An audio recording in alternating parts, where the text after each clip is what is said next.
For years now, Canada's submarine fleet has seemed more ill-fated than fighting fit. But this week, the Navy proudly declared one of them combat ready, another two operational.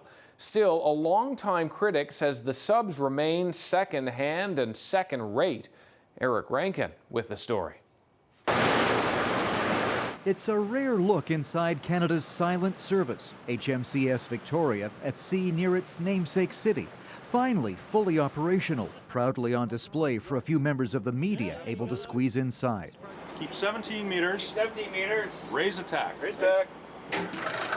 But Canada's 4 diesel-electric submarines remain awash in controversy. HMCS Victoria, the country's only high-readiness sub.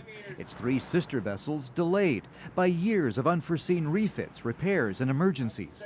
Even the Victoria's commanding officer concedes it's been a long voyage. It took a while to get there, but we are now there, and that's, we're glad that we finally have that capability.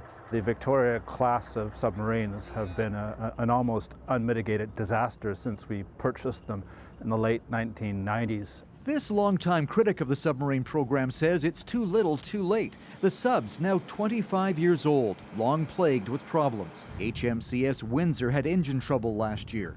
HMCS Corner Brook collided with the ocean floor in 2012 and remained sidelined.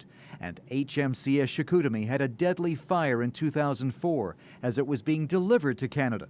The Chicoutimi and the Windsor are now undergoing sea trials. Diving now, diving now. Only the Victoria ready for action.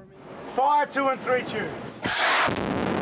It remains the only Canadian sub capable of firing a torpedo, sinking this derelict U.S. tanker during exercises off Hawaii 2 years ago.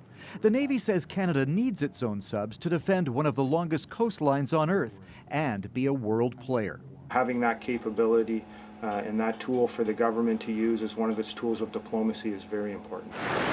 But Michael Byers says the cost is too high. Purchased by the Chrétien Liberals for $898 million. The subs were supposed to be a bargain, but could end up costing double before they're all on patrol. I think now is the time to have a serious conversation in this country as to whether or not we want to decide to replace these submarines in 10 or 12 years' time. Bearing 207, range 12. While the readiness of HMCS Victoria is a victory for the Navy, the submarine fleet's biggest foe is still fighting its substandard reputation. Eric Rankin, CBC News, Vancouver.